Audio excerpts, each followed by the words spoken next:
This was a little bit of a personal story just because you kind of have to know me and the way I think and what my background is, what my dreams were, what my love in life has been. And that is, let me just share this. These are my drumsticks. Drumsticks, do you see that? Drumsticks. And anyway, I can practice here on pillows in the hotel, and so I just kind of keep them with me.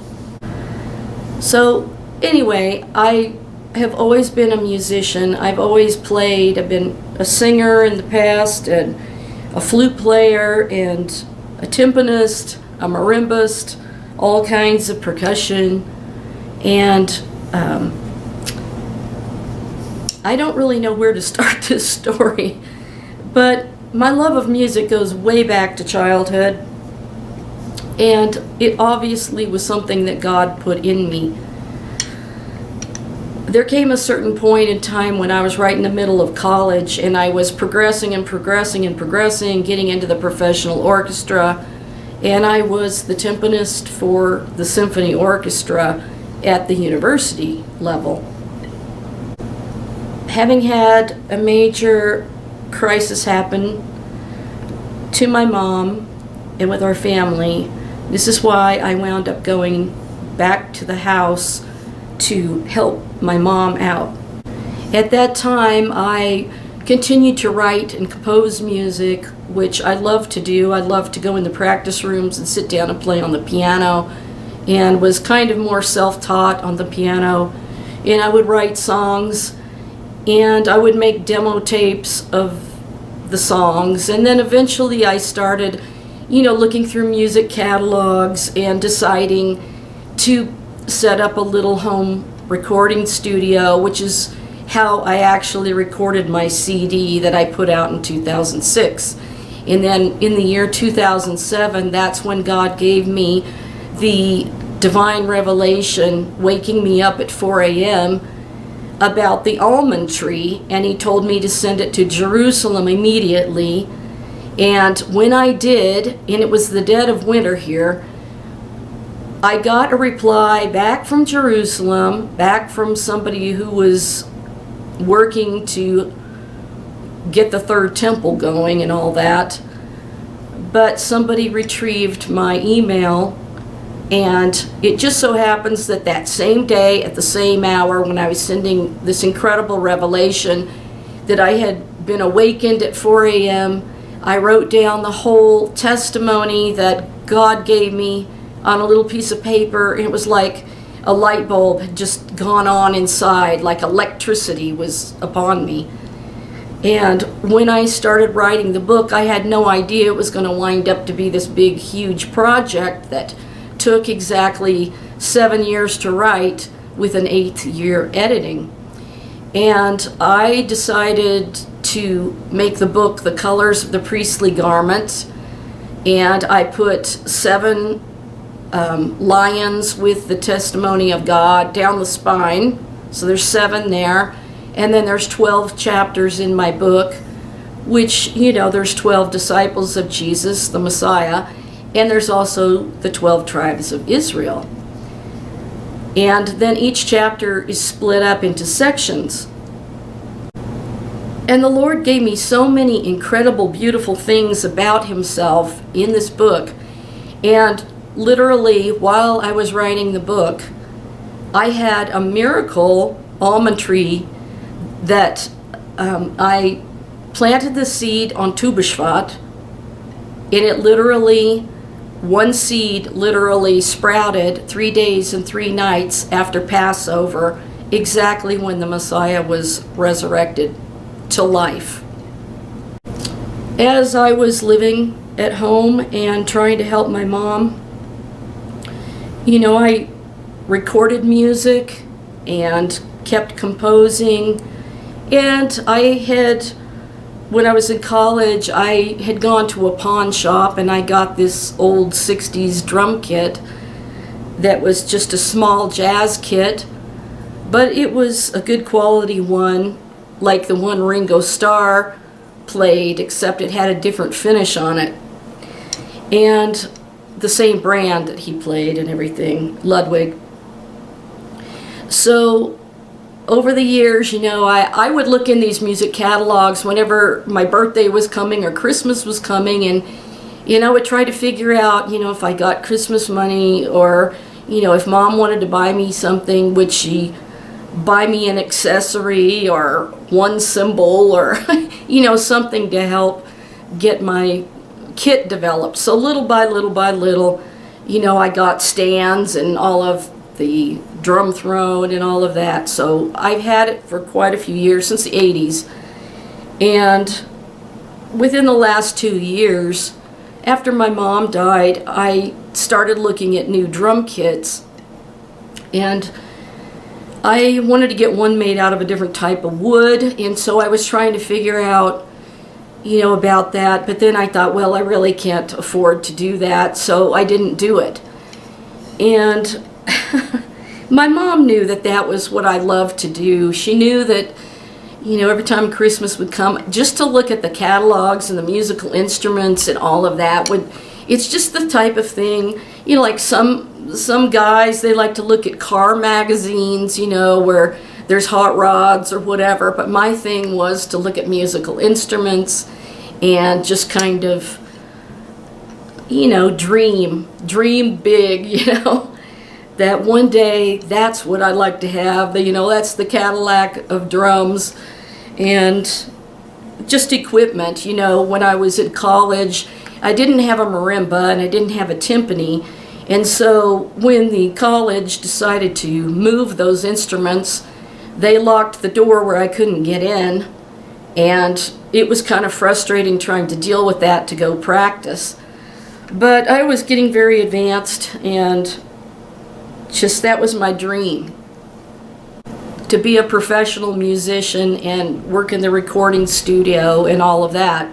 And by the way, my CD is still on iTunes, and it's called My Frequency, and it came out in 2006, and I actually had it mastered by a Grammy-winning recording engineer, and he had won a Grammy for his work on, you know, like renovation type of work with audio. When my little almond tree sprouted, you know, I was taking care of it, and it got to be to where God gave me that almond tree, because we don't have them here in Colorado, and I had never seen one in my life. And then it started growing, and I would take it outside in the little container, and I would lift it up like Aaron's rod that budded, and I would lift it up and pray. Well, all of a sudden we started getting rain, and we weren't getting rain. And I know there was something behind that. We got, the year that it sprouted, we had the worst flood after I had been lifting it up in Colorado history. Now, I truly believe there was something to it. And also, when I got my prayer shawl, it was the Elijah prayer shawl. And I had asked God in the middle of January that if he would put his power on my tallit to make it rain when it arrived. Well, we had had nothing but snow, so the odds of it going to rain is something that would only happen in the springtime. And I made videos and posted them on here. My mom was alive and she was in the hospital bed, but she was a witness to that day when it arrived. And within an hour, it started to rain, and it rained all into where the night, you know. This picture from my book is all the raindrops that happened during the 2013 flood in Colorado, that happened when I was lifting up my almond rod and praying. And we got all of this rain constantly, and it never, hardly ever rains in Colorado. There were so many miraculous things dealing with the almond tree in my book. And so finally it wound up to where I connected with Jim and Penny Caldwell online, and we've talked back and forth numerous times that there were actually trees, almond trees, that they found on the real Mount Sinai in Arabia. So as many of you know, I am living in the hotel, and I knew the one thing that would pick me up at Christmas would be to just kind of look at some musical catalogs, look at some musical factories. And there is a drum company in Massachusetts that's still making drums, that built drums back in the 1800s for the Civil War. And I was just taking the factory tour online, and I was watching them make these snare drums and just seeing how they did it and why it was considered, you know, a special sound that they got. I had also looked at some drum sets and, you know, just kind of didn't spend a whole lot of time in the catalogs too much, but was just interested in watching how things were made. When I was in junior high school, I was the only girl to win a woodworking woodshop award. And that was really unusual for girls to be in woodworking at all, because they didn't play drums, they didn't, you know, there were a lot of things that girls were not allowed to do when I was coming along. Girls took home ec, boys took woodshop, and then things started to turn around, and that was really fantastic when things started to turn around, because it opened the door for a girl to not be, you know, subdued with her talents. Since 2007, I had written all about the almond tree. I had also a peach tree sprout in my garden at the same time that the almond tree did. And so I had researched about the peach tree, and I actually took pictures of both of them together. The almond tree was inside and the peach tree was outside. And so one of the chapters in my book actually shows the peach tree with the almond tree. I also took the seed or nuts of the almond, which are actually considered to be a drupe, and I showed the almond seeds in various ways, and I laid out almonds on the floor on a beautiful carpet, and I made a menorah out of them and put one seed up at the end where the candle would have been. This was the almond tree menorah that I made out of almond seeds, almond nuts, on the floor, on a flour sack, on top of a beautiful carpet that was in the family room in our home that we used to have. In this picture, I show the almond nuts, the almond seeds, on a piece of matzah. Here's another picture, chapter 9, showing the almond seeds. The almond tree has been the love of my life since the Lord revealed so much to me about it. And so what I want to tell you next of what happened the day before Christmas Eve, on the 23rd of December 2020, was really one more of those incredible things, and I decided that I was going to share it with you. And it involves telling you a story of somebody else, and how God just brought this before my eyes miraculously again. I could not believe that God was showing this to me, and I really don't know why He's showing it to me.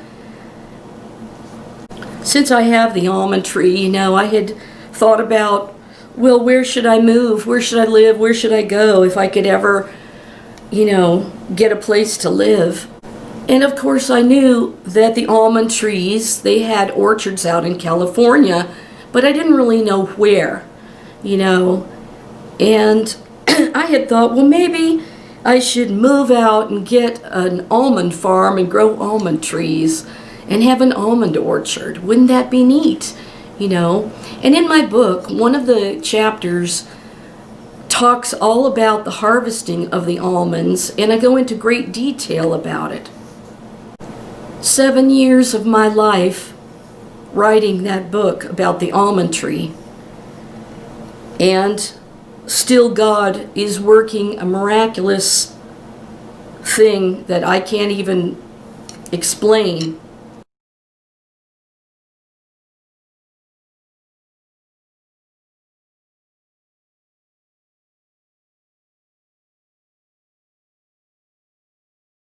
Here's one of the black and white pictures of my own almond tree that had sprouted for part of this testimony.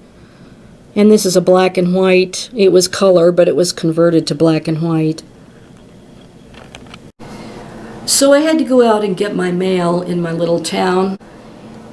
And while I was there, I thought, well, I haven't had Chinese food over here in a long time. So I went to the old place where I used to go, and, you know, at first I thought I would be able to sit outside and eat it, but it got to be freezing cold. We've had, you know, snow on the ground, so it makes it really cold. Then I took my food to the car and opened the car door. I got in, I set my phone in the middle of the console and kind of laid it down there while I was dragging my food across and trying to get into the car. And all of a sudden, I look down at my phone, and you're not going to believe this, but it's a story about DW Drums, which is one of the top drum manufacturers. A story from the Vice President, John Good, of how he made a drum kit, and he made like 50 of them, out of pure almond. When I watched this video and him telling the story of how this happened, there were so many coincidences with my book about the almond tree. I was like, what does this mean, Lord? What does this mean, you know? One of the things when we were cleaning out Mom's house was a letter that I found. And Mom had said she was writing to somebody, but she never sent the letter off. But she was saying at that time, she knew all of my recording gear and all of that. You kind of have to keep up with updating it. And she knew that it was getting really old and that I needed updated equipment. So she was praying for me about being able to do that. And I just thought, what a selfless person my mother was to write that was in her heart. And so I'm sitting there and this video pops up on its own without me looking for anything. I wasn't even looking at instruments that day, but I had been the previous days, but not there. I never looked them up at all. They have never and do never make instruments of any kind, not even drum kits, out of almond trees. That has never been done before. So I'm sitting there, you know, and of course I'm dealing with the emotion of this being the first year not having our home and being my first Christmas without being able to decorate our home. And it was very painful and very difficult to deal with that.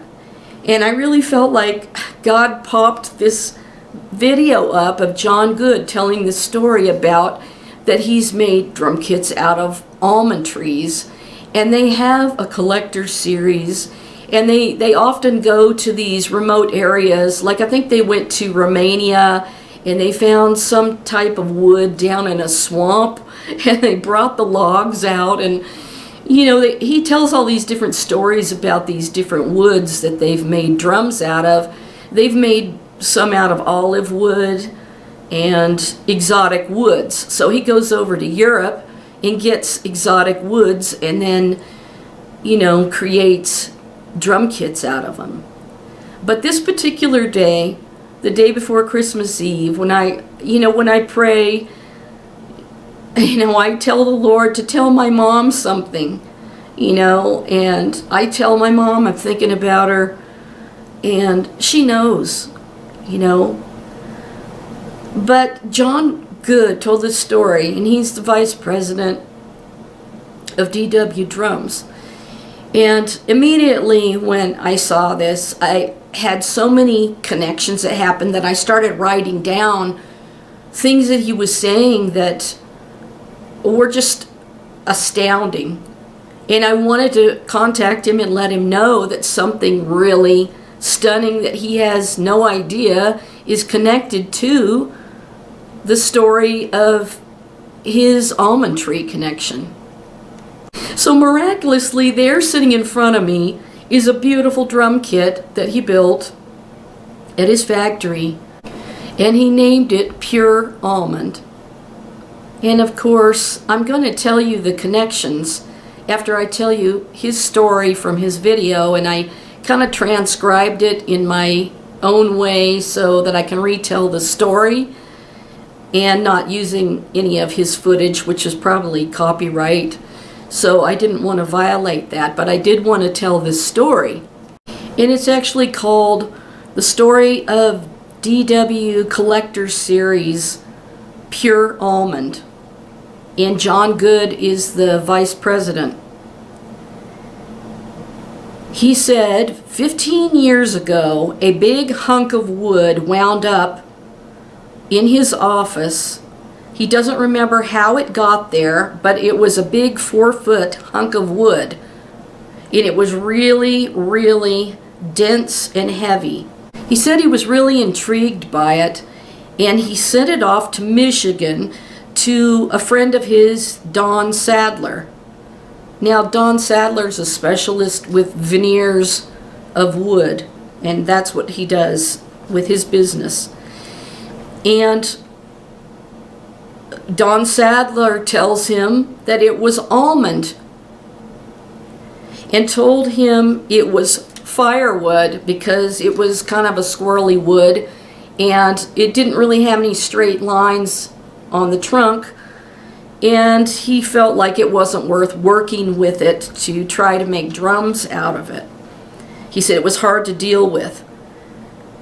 So Don Sadler sent back a block of wood carved out of the hunk of almond trunk. It was actually a chunk of the tree, I believe, but you know, maybe, where's Mother Ann? About that long and, you know, about that size. And he set this block of wood on his desk. And about 15 years passed. Then the next part of the story, he's saying he and his wife, Esther, went to this restaurant for 7 years, and it was about to close. And the owner told them that they should start going to Italian guy Francesco's place. And he tells about how Francesco was this really friendly, wonderful man that would always give you hugs and kisses when you came in. And he said that because when he goes to a new restaurant, he likes to sit at the bar so he can communicate with the bartender and other people that are sitting up there. He likes to make conversation, and this was a little Italian bar, and he picked out a chair that he would like to sit in every time he came in there, and he liked to sit in the same seat. So he liked to select a seat and keep that place so that when he comes back in, that's where he'll sit. And then one day he went there with his wife Esther, and they were greeting Francesco, and he goes to sit at his chair, and there is this guy in his chair. And he tried to hold back, and his wife knows he's upset about it. So he sat down next to this guy, and he was a nice guy, and they were eating dinner, and he introduces himself. His name is Jonathan Zeely, and they are shaking hands and talking real friendly, and John starts telling him, "We recently came back from Europe, me and Esther."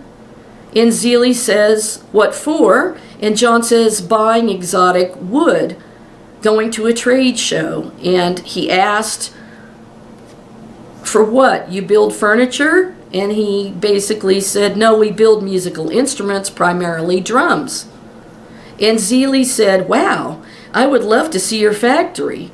And so they traded business cards, and then Zeely starts sharing with John pictures of his wife on his cell phone and said that she was in Florence, Italy with their daughter on a kind of a mother-daughter trip.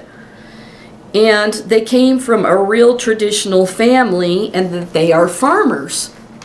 And John said, "Really? Farmers where?" And he says, "Well, northwest of Sacramento, it's a little town called Arbuckle, and they've got this place, T&P Farms." And then John Good said, "Well, what do they farm?" Almond. Can you believe that? So suddenly, Jonathan's going to be his best friend, he said. And he said, "You know, the correct pronunciation of the word almond," and John said, "Ammon."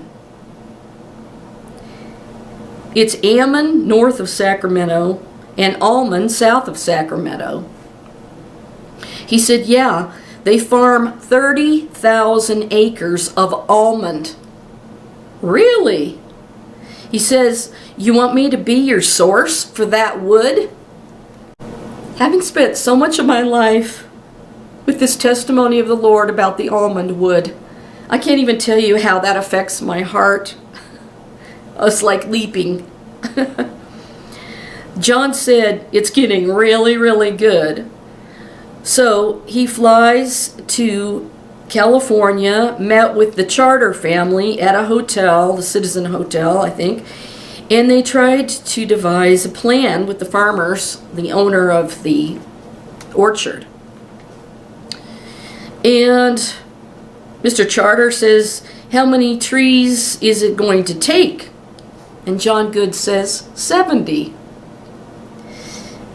To get about 50 snare drums and about 50 drum kits. And we want to do this seasonally when they are taking the mature trees down. When it's time for them to go, they come in to take the trees. This will make the old trees live longer. They have been growing 30 years. He asks if the big machine is working, called the harvester, and they said, "Oh yeah. And John says, "Let's celebrate in California." So they get over to Arbuckle, which is just like a spot on the map that you can miss. It's a very small town. And then there are almond trees as far as the eye can see. The elderly almond trees are the ones that John needed. Little tidbit here. Those trees don't like to root very well, so they graft them with peach. At 25 to 30 years old, they stop producing the fruit, the nut, which is a drupe, the seeds. And at that point, they take the mature trees out and they plant new ones in their place. He then shows the base of the tree and shows how it's kind of gnarly looking because that's where the graft with the peach root is to make the tree grow better. How ironic. He then shows the harvesting with the machines. And he shows how the machine grabs and shakes the tree and the nuts fly off the tree, and another guy sweeps the nuts into piles and they let it sit there for a couple of weeks. And then a scooper comes and scoops them up. And then he met with Tom Charter, who produces the seed nuts, and they wind up in the massive machine, which is a great big vibrating machine. There are conveyor belts going up and down, and so the nuts are in these conveyor belts. They're going straight up, like on the wall, way up to the ceiling, and there's like rows of these full of the nuts. And taking them into these machines where they're separating the hull from the fruit. Hulls are coming off. The process is fascinating. And you know, in my book, I describe that entire process. Then he shows this big bag of almonds, a perfect bag of almonds, he says. So after watching the process and everything, Then they went out and had the whole day to select trees. They tagged trees with ribbons on the branches that they were going to take down, but it was harder than they thought. So Don Sadler was there, the one who is the veneer expert, and he was getting kind of picky because they can't have a bend a certain way this way or a bend that way in the trunk of the tree, and they can't have knots on the side of the tree, and they can't have holes in the bottom of the trunk going from, when they cut it off, they can't have a hole going up the middle of the trunk. The pieces that they can use are 30 to 35 inches in length. It's gorgeous, gorgeous wood. So they plant new trees in their place, and it was about 106 degrees the day that they went to harvest the trees. He said that they harvested 15 trees, and then it was time to go. But Perry Charter from T&P Farms and his guys got the rest the next couple of days later, and he told him to put wax on the bottom of the tree stumps and put the logs on a pallet and shrink wrap them, and off it went. He said that for 12 pallets, that's 13,300 pounds of almond wood. He said they wound up with 67 trunks. They rotary cut the wood in thin sheets after that, and John shows a very thin veneer of the almond trunk of the tree. It's extremely thin, like you would roll out dough in a machine or pasta in a machine, and you would roll it till it's real thin. Well, this is how they cut the almond wood into a thin sheet where you can see the grain of wood, and it was gorgeous. And he says what you wind up with is this gorgeous piece, and he shows it, and then he says they have never cut almond in their lives. So the odds of me getting this video sent to me without me looking for it, I didn't even know they had an almond kit, that is just a miraculous thing. And I'm the one who wrote the book about the almond tree. So, very strange. Nothing's a coincidence. I do believe God sent this to me for some reason. And, they've never cut the almond wood in their lives, and they've been in business since the early 1900s. That is something else. Then Don Sadler said to John, "You know what, Pally? That's never been done. And it's been kind of a cool project," he said, "for all of us. Just like my book about the almond tree was a very cool project for me when I was working on it and, got it published.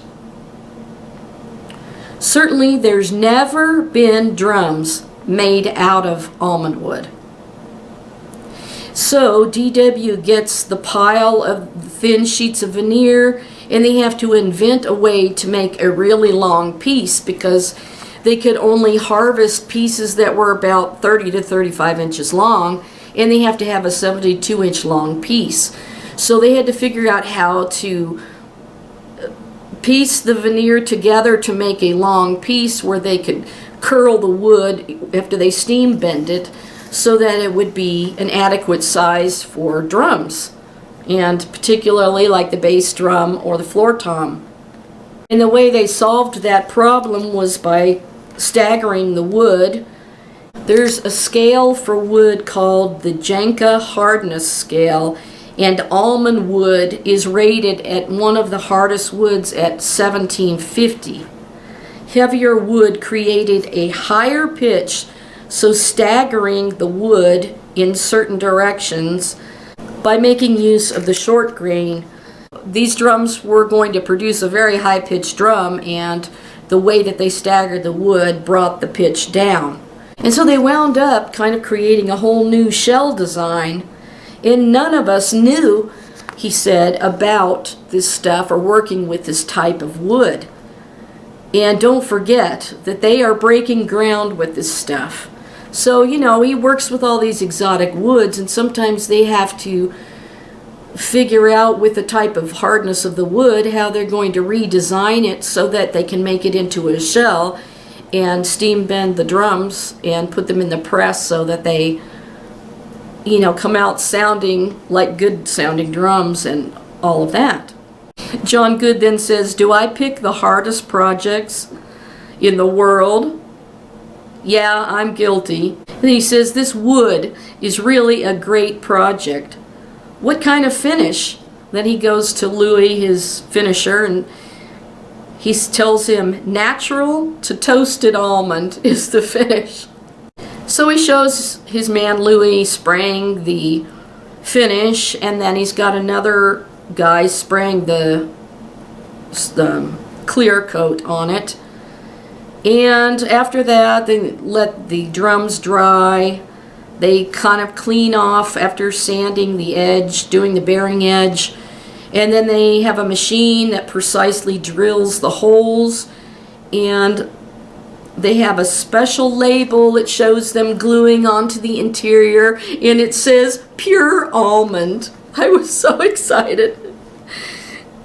After that, they mount the heads on there with the hoop and hardware that they attach with the lugs and the tension rods, and they show the finished product.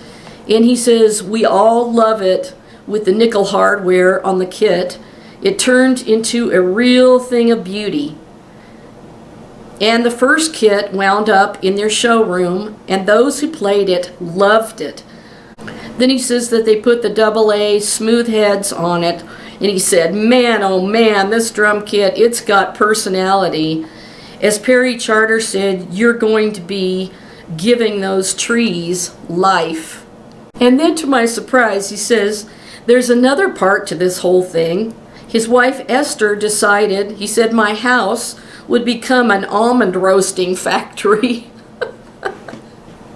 Esther roasts them, and then with olive oil and sea salt, and packages them up. And if you stop by the factory or by his office, you might just find yourself with a pack of these almonds. And he says, look, this project, after 15 years of that block of wood sitting on my desk, I actually got to see it come to fruition. It will move you to hear these drums. It's a beautiful, beautiful wood to make drum sets out of. And he says, and I have to tell you, and I get really choked up because this is how God works, and this is how he worked in my almond tree book. He says, and I have to tell you, that Jonathan Zeely guy, the one that was sitting in his seat, you know, he says, I'm guilty of swimming in the shallow end of the spiritual pool. I know that. But there was a reason that guy was in my chair. Thanks for listening. We'll talk again soon. This almond tree is the tree of my heart, the testimony of God, of the Messiah. And there's more to the story than John knows. And now I'm going to tell you what I heard that I picked up on because of writing my book about the almond tree and the Lord's testimony.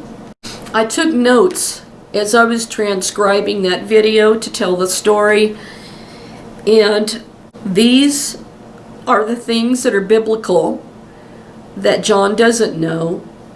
And I immediately sent a message to try to get a note to John Good, because this was just an incredible miracle. And believe me, they've never made drums or instruments out of almond trees before. And why it would show up on my phone is just, I mean, yes, I was looking at a completely different company. I was looking at a cymbal company too, and the making of Zildjian cymbals and all that. And so I had not looked at DW drums really. And so, you know, I mean, they're in the catalogs when you go looking through different drum kits and stuff. but I didn't look up their factory or anything. And so for it to show up on my phone, I mean, and this was right before Christmas. And this is what I used to do to lift my spirits at Christmas, was just to dream about getting a certain musical instrument and add it to my kit or whatever. But I had never had a brand new kit. And so I was always dreaming of one day I'll be able to have like the Rolls Royce of drum kits, or a musical instrument that's brand new. And so here is what I wanted to share that I just found to be miraculous connections between my almond tree book and John Good at the DW factory, the vice president. I guess the first thing I should say is that John Good said that he had never seen almond wood. So he did not know what kind of wood that was in his office, but that hunk of the almond tree sat in his office for 15 years without him knowing what it was. And 15 years it sat there. And my book about the almond tree was published on 5/5/15. So it was published in 2015. So there you have the number 15. And he mentions 15 again. And then he mentions that they went to the restaurant that they loved for 7 years. There's 7 Hanukkahs with lions in the 10 Commandments, 7 of them on the spine of my book. And 7 was the length of time that it took me to write the almond tree book. So after 7 years of going to that restaurant, he goes to this other Italian guy's restaurant, Francesco, and that's when this guy was sitting in his chair that wound up having the family that had the almond tree farm. And when the charters asked him how many trees he would need, he told them 70 trees to make 50 snares and 50 kits. 70. And 70 and the 7 is the amount of time until the Messiah of Israel comes. That's just stunning. Okay, so my book about the almond tree was when the first miracle happened. God gave me the revelation. It was the middle of winter here in Colorado, but God was telling me immediately send that message to Jerusalem. And I had no idea a miracle was going to come back, and my revelation was about the almond tree, which I had never seen in my life, just like he'd never seen an almond tree, almond wood. On page 374 of my book, I have a picture that says 70 times 7 is the end of mourning for the Messiah. And if you go to the next page at the top, I have the white horse, and it says 70 times 7, the return of Messiah Yeshua on a white horse. And John mentions 70 almond trees and 7 years of going to the restaurant. And he brought his almond drums to completion, to the pure almond. So I have a chapter that's actually called 70 times 7, and I talk about how that's how much time till the Messiah comes. John mentions that they need 70 trees. He went to the restaurant for 7 years, and that all is representative of the time it will be until the Messiah comes. Then, in another section of my book, I showed that a peach tree sprouted at the same time as my almond tree, and in my research I had found out that they are from the same family. And then John goes on telling that story about how they graft roots with peach onto the almond trees to give them better root system. And he shows, you know, the gnarliness around the base of the trunk of the tree. That's peach root.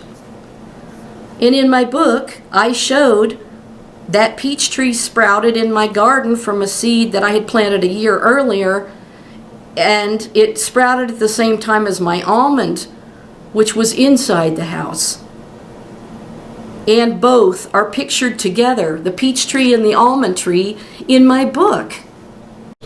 I just wanted to show you on page 427, which is chapter 9 of my book about the almond tree, right here in this picture, and you can see the caption says, "A peach tree at the top and an almond tree at the bottom. Photo copyright 2013. This is what happened. I had this peach tree sprouted in my garden at the same time that this almond tree sprouted inside in my little terrarium. So I had a peach tree and an almond tree. And then John Good tells the story about how they were grafting on peach roots to the almond trees in the orchard to give them stronger root system. Then if you go to the next page, page 428 in chapter 9 of my book about the almond tree, I show here again, in this picture, this is the peach tree on the left that sprouted at the same time as my miracle almond tree, 3 days and 3 nights after Passover.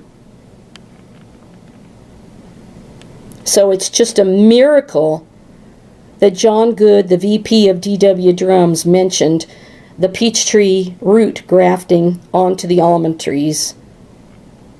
I am just blown away by this story connecting with my book in such a miraculous way. John talks about the name up above Sacramento is Ammon. And down below Sacramento, it's Almond. Well, Ammon, I happen to know, is a place that escapes from the grasp of the Antichrist. Ammon. It's an almond. He actually shows the almond harvesting process, and with the machines, all the machines that I explained that are in my book about the harvest. And he talks about harvesting the trunks of the trees and the pieces of wood, and they're all 30 to 35 inches. Now this is the pure almond. I've talked about how the Messiah, Yeshua, Jesus, is the perfect spotless lamb. He's perfect. And these pieces of almond, you know, he's from the almond tree of life, the branch. These pieces that he harvested were 30 to 35 inches long, and Jesus started his ministry at the age of 30, and he's the living almond tree. 30 to 35 inches. And Jesus, the Messiah, died at age 33. So John's saying 30 to 35. And the Messiah starts his ministry and dies right there in that number span. This is page 813 in my book, and this is about the almond harvest. The whole process that John Good described is exactly mentioned here in this section of my book. It's truly amazing. Another exciting connection is that he said when they actually went and harvested the trees, it was 106 degrees that day, which I can't imagine, but they only were able to cut down 15 trees, and then they had to leave. And so again, he mentions they had 15 trees that they had harvested, and my book was published to share with the world in 2015, just as I said. So the hunk of wood was in his office 15 years. He got 15 of the almond trees, and then he said that they had 12 pallets of almond wood. Well, my chapter about the almond tree has 12 chapters. Then he says they had 67 what they call trunks, and that's when they have the pallets and they're all shrink wrapped and all. 67 of them. And Jerusalem, the Temple Mount, and Holy Mount Moriah, where my almond tree was blooming, that's on the front of my book. That was the miracle that came back to me. That was just flowering and budding. It was liberated in 1967, and that is where my miracle almond tree from Jerusalem came to life. So he had 67 trunks of wood, and Jerusalem and the Mount Moriah, where my almond tree was flowering, was liberated in 1967. My book about the almond tree shows that the almond tree is representing the resurrection of the dead. And I talked about how when my mother died, 3 days after she died, and I came home after the viewing, one flower had opened on my almond tree. And it was Tu B'Shvat, the eve of Tu B'Shvat. And there was a super blue moon that happened at Tu B'Shvat. I found out that my real dad, that he had died that same night in 2005, the same night that I viewed my mother, and then that almond blossom opened on my tree. It was loaded with flowers that were going to open, buds. And after Mom died, it gave this symbol of resurrection.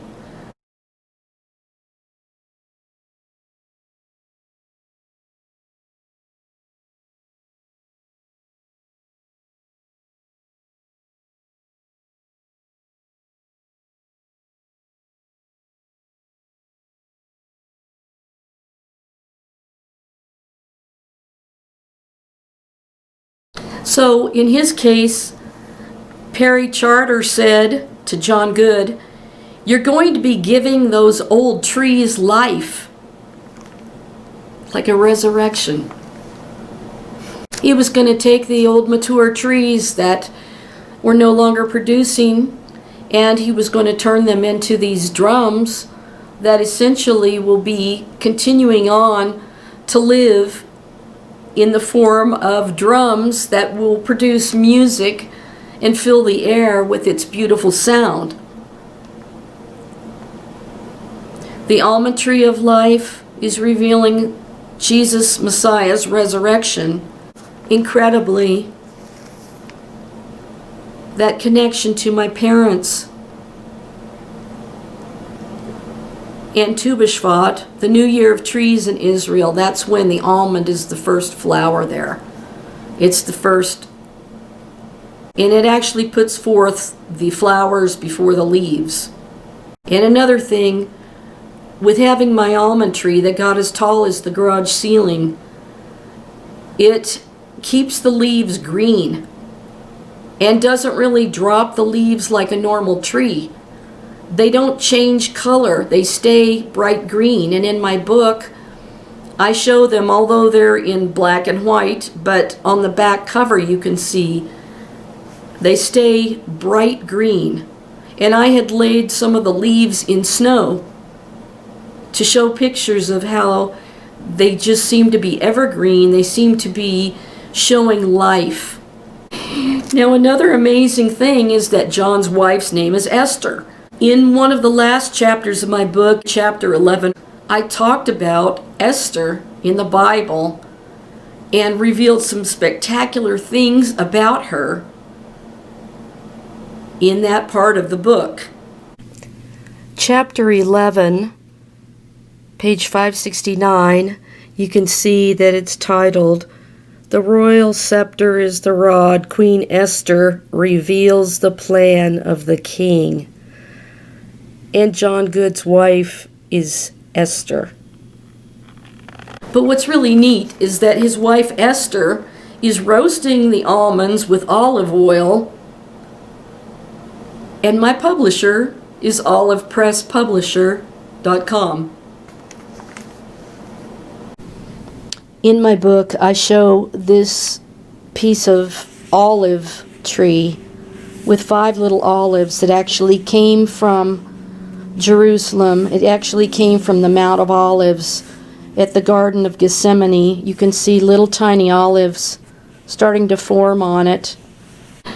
Then John Good says after 15 years with that wood on his desk, he got to see his project come to fruition.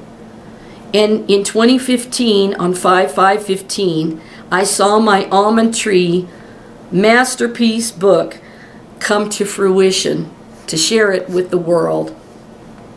I had tons of the almond seed photos in my book, and he has the almond seeds at his office at the DW company. But let me sum this up, because there's probably more things in my book that I haven't connected yet. But John Good says there was a reason that Jonathan Zealey was in his chair. And he talked about swimming in the shallow end of the spiritual pool and that he's guilty of that.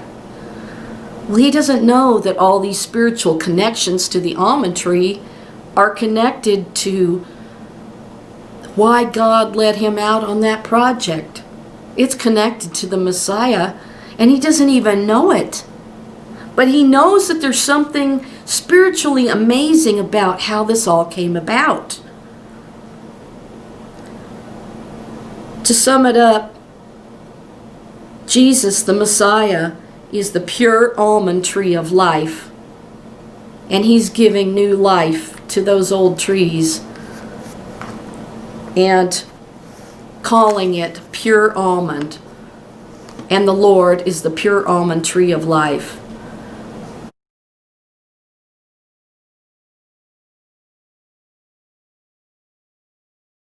So, there was a reason why that video came to me.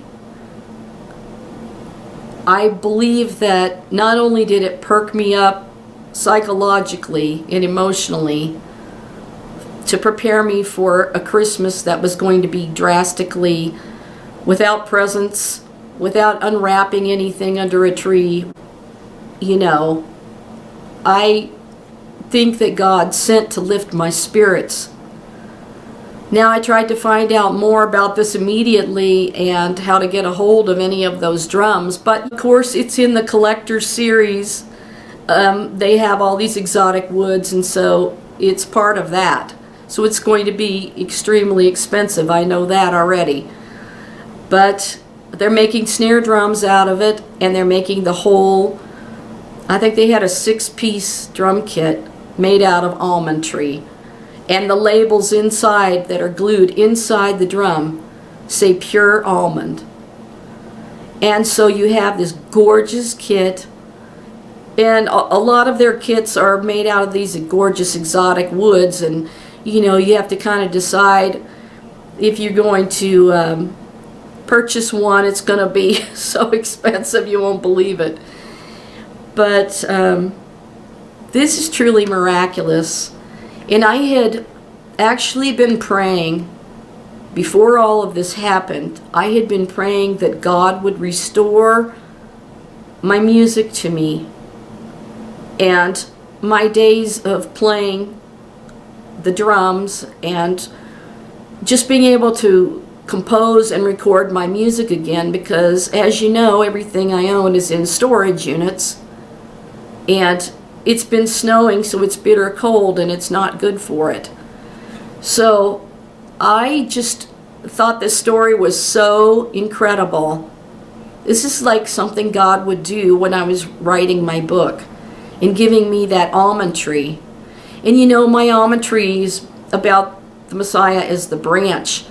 And when my tree sprouted, it has one branch that sticks out at a perfect, it goes out like a right angle and goes straight up. So it's like the arm of the Lord revealed.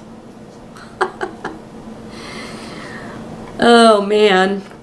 So I'm going to show you a picture of what they showed the final kit look like, and hopefully they will continue to seasonally make those drums, and maybe one day I'll be able to meet John and share my book with him, and maybe someday soon John will hear this story and John will have a copy of my book about the almond tree, and he is going to be having his mind blown. He knows that there is some spiritual reason why that guy from the almond tree orchard was in his seat, but he doesn't know why. But I've lived with this testimony since 2007, and I can tell you the reason. I'm going to show you the final finished fruition of the almond tree drums. This is just a miracle. And the fact that it popped up on my phone when I was getting in my car with my lunch, and I looked down and his video is on my phone, and it shows a picture of California and it says pure almond. That's just like God to do something like that. This is an incredible, incredible, miraculous thing that happened. It really lifted my spirits when I had this happen just before Christmas. Maybe someday, some way, somehow, God will bless me to be able to obtain one of these amazing almond tree kits. But until then, I just want to leave you with this incredible connection. This is just the way God works, and there's never been any other almond tree drums ever in the history of the world.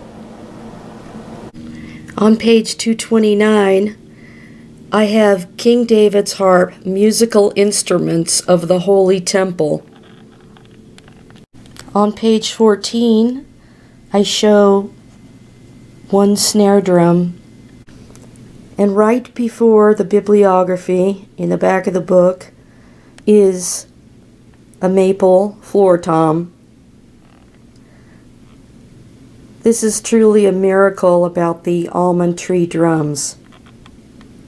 And I am totally touched to the heart that God brought these two stories together. And I hope it's meaning something about God restoring my music to me like I had been praying.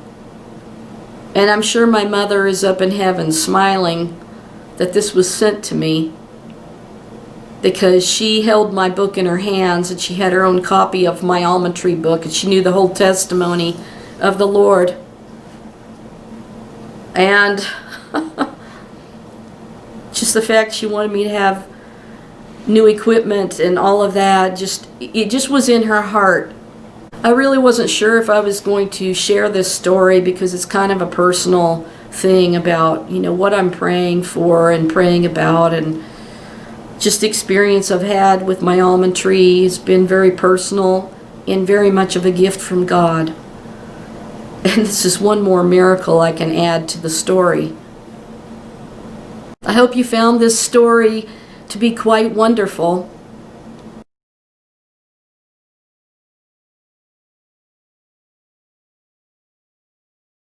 I'll leave you with a little bit of drumming on my pillow.